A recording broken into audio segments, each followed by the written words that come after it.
Welcome csc121. This is object-oriented programming in Python, and we'll be doing ex31 right now. And the purpose of doing this is really to prepare us for working with Java in programming 2. We're not going to do a whole lot of object-oriented programming with Python, but we're just going to give you a little introduction of how it works because you're going to hear the term a lot. And we're not going to be able to do a whole lot of fun things with it, although turtles that we've done in the past actually use object-oriented programming, so you've done that in the past.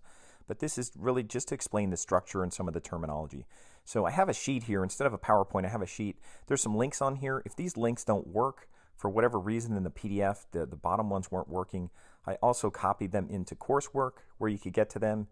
And I have some definitions here why create classes. Classes are a major part of object-oriented programming, where you kind of group together objects that are kind of resemble real-world type objects, and they're going to have their own attributes and their own behaviors, which are methods, which are really functions inside of a class is what a method is. And it says, what is a class? And it's really a blueprint for a new object, again, that'll kind of mimic real-world objects. And in this case, we're going to do things like employees and cars and stuff like that. And we're going to instantiate objects from the class and create instances, and we've already done that with turtles, and we're going to do one with employees. So if you want to read through this more, you can, but it'll probably be easier once we start doing that.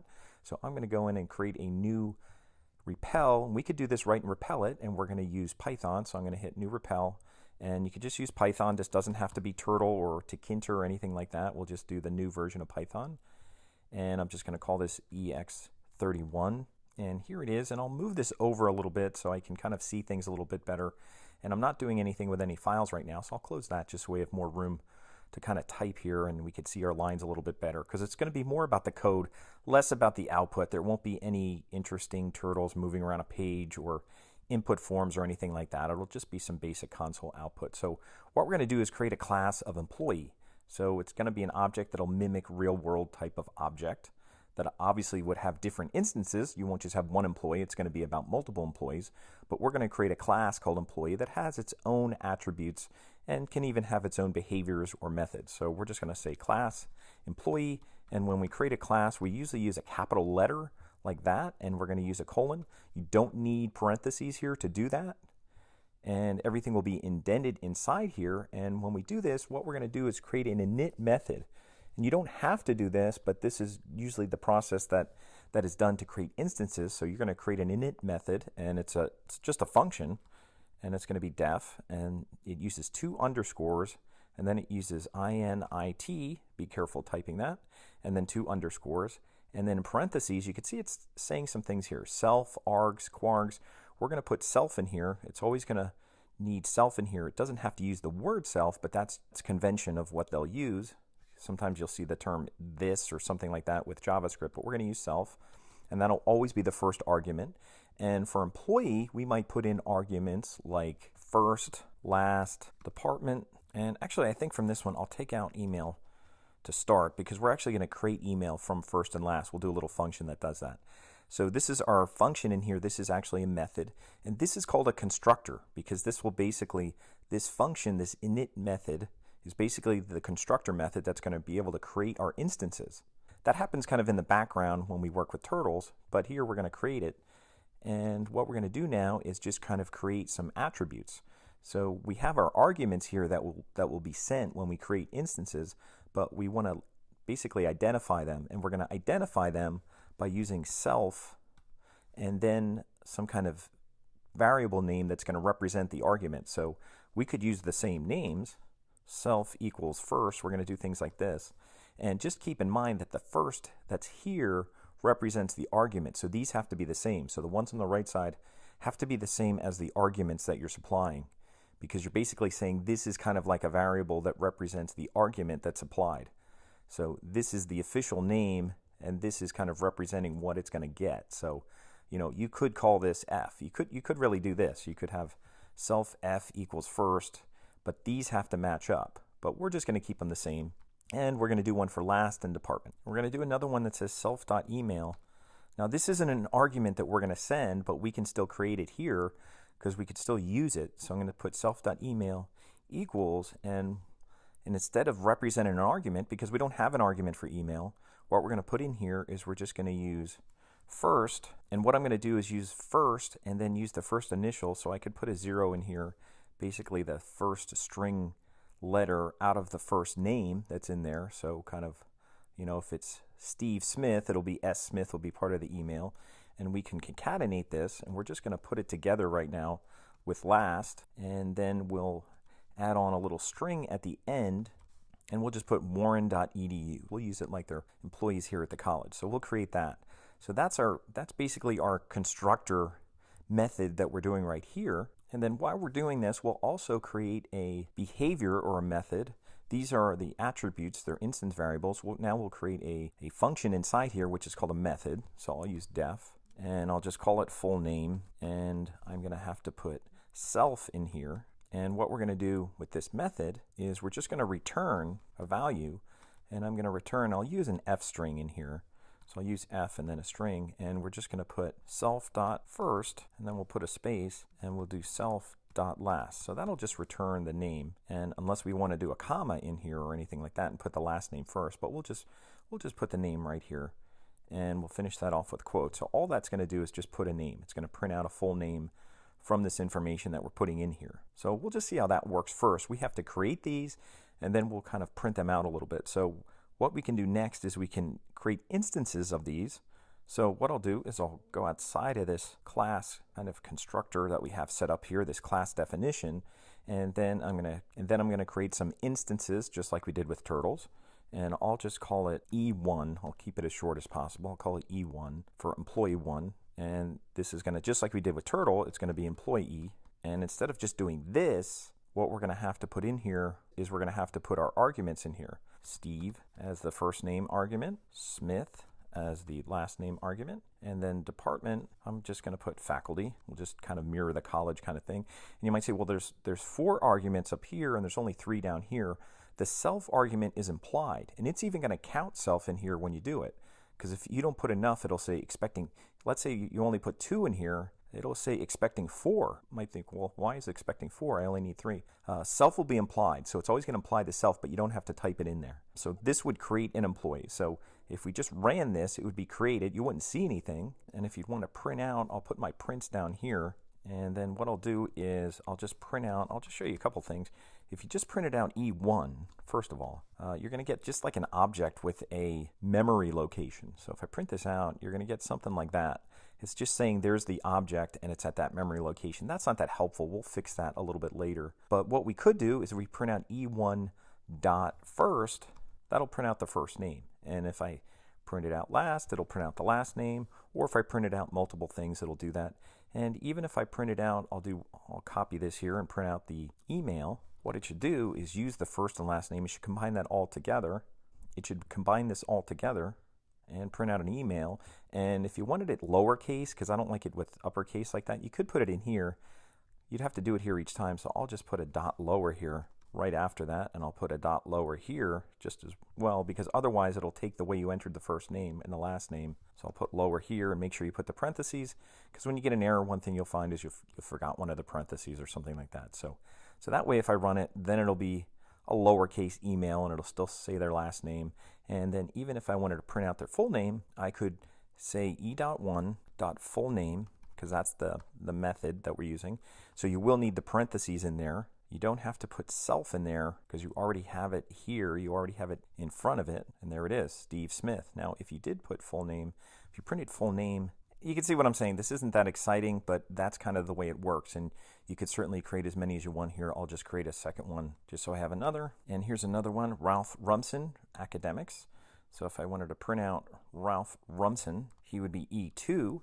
And I could print out his full name, and then I could also print out, if I wanted to just print out an attribute, I could put his department here, and you can see what I'm getting here. There's Steve Smith, there's Ralph Rumson, he's academics. I don't have his email, but if I wanted his email, I could put it in here as well. And now I'm kind of getting his attributes from the class. So the idea is not to make this real fun right now. Email. And the idea is this isn't a lot of fun, but you're learning how to pull this information from the class. And also the idea with this class is we're also going to do something called inheritance, where we can make subclasses of this class. This class would be the parent class or the superclass, and then we could create subclasses. So I'll do that quick, and that'll finish up EX31. we're going to make a subclass. So I'm going to keep these calls, these instance creation things away from here. So I'm even just going to put instances or instantiation, whatever it would be, and then I'm going to create a new class, and I'm going to copy this, and this new class is going to be called Adjunct. We'll kind of make it Adjunct Faculty, like kind of different than a regular employee, that it's a part-time employee. By putting employee in parentheses, this makes Adjunct kind of a subclass of employee. It's going to share a lot of the same properties that we have here, even though we could change these, but it's really going to inherit anything that we don't change. So that's kind of the way the parent-child operation works. And we're also going to do something called a super init too.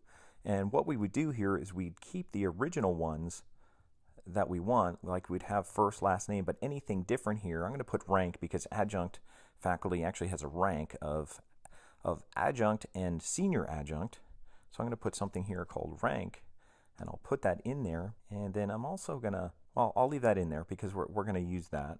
But we might also do something in here. We'll kind of make a new one, but I'm going to call this super because this is going to get information. We're going to make something called a super init. And you got to make sure that you put the super, the parentheses, the dot, and then the init. And then in here, you actually do not put self, even though it's telling us to do it. You don't put self in here when you're making the super, but I'm going to do the first. I'm going to use the ones that I'm going to inherit from here. So I'm going to inherit the first, last, and that's it. That's all I'm going to inherit for here because I'm going to make a new department one. So this will be a new one. We don't need self.first. We only need something new, but we do need self. I'll put a rank here.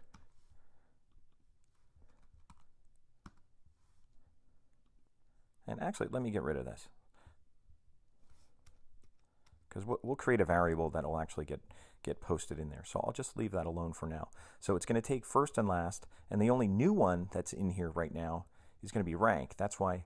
Now these are the arguments that are going to be set when we create the adjunct. So we have a new one called rank. So instead of 4 arguments, we're going to have 5 arguments, even though self will be implied. And we'll basically inherit these attributes from this class, so we don't have to recreate them. But we did create a rank class because we didn't have one over here in the employee class. But now we're putting a rank in here. So we're going to create basically adjunct employees when we do this. And I'm actually going to make a new email one by copying this one because I'll make it a little bit different. So for them, instead of using the first initial, we're basically going to use the first name, and then we're going to put a dot in there. So I'm going to put a string of a dot and put it together like that, because since there's so many adjuncts, we can't just use the first initial. There's too many that are going to be duplicated. So we'll just put a dot in there. So it'll combine their first name, dot, last name, and that'll kind of indicate whenever you see that those are adjunct employees, because the regular employees will just have first initial and their last name. So that's the way that's set up. So this is basically a child class or a subclass of the parent class, which is the super. So this super init here, this method, basically means it indicates that you're going to be taking from the super class. You're going to be taking these attributes from the super class. So we have some new ones down here, and I don't have to even make a new full name here. We could use the same one because that'll inherit. So let's just see how this works. Let's just make a new one down here. So I'm going to make it employee E3, and instead of E3, maybe I'll call it A1,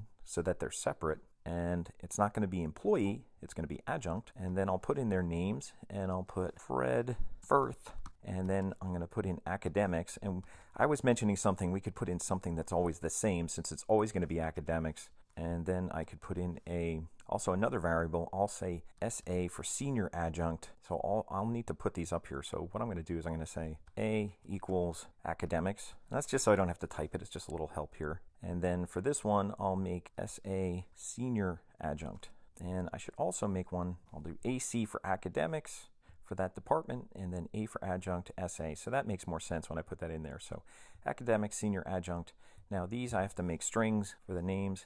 These I do not because they're variables. I have rank, I have department, I have all the arguments that I need. So now if I want to print out A1, and I'll do full name to see his whole full name. I'll do that, and then I'll do his email without the parentheses. And this will show that it'll use the new email creation that's down here, but it'll still use the full name method that's from the employee class, that's from the parent class. So let's see how that works.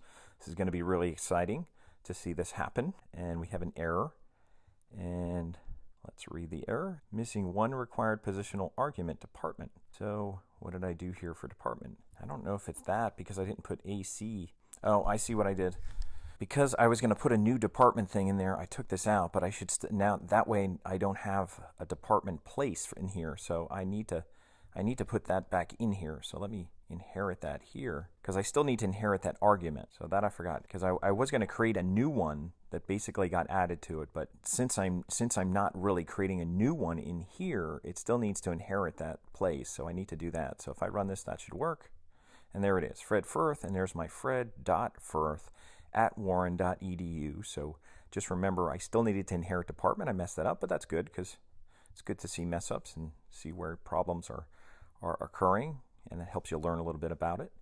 And again, I just use variables here, just regular global variables, just to put in here, just to make typing a little bit easier when I create these. So we're going to do a little bit more with ex32 or 33, whichever one it is. I'll just do 33. You could just do that in place of 32, but we'll cover a couple more concepts with object-oriented programming. So again, not real exciting, but it's just learning the concept and the terminology here with ex31. So I'll stop here, and then we'll do ex32 with a different setup with cars.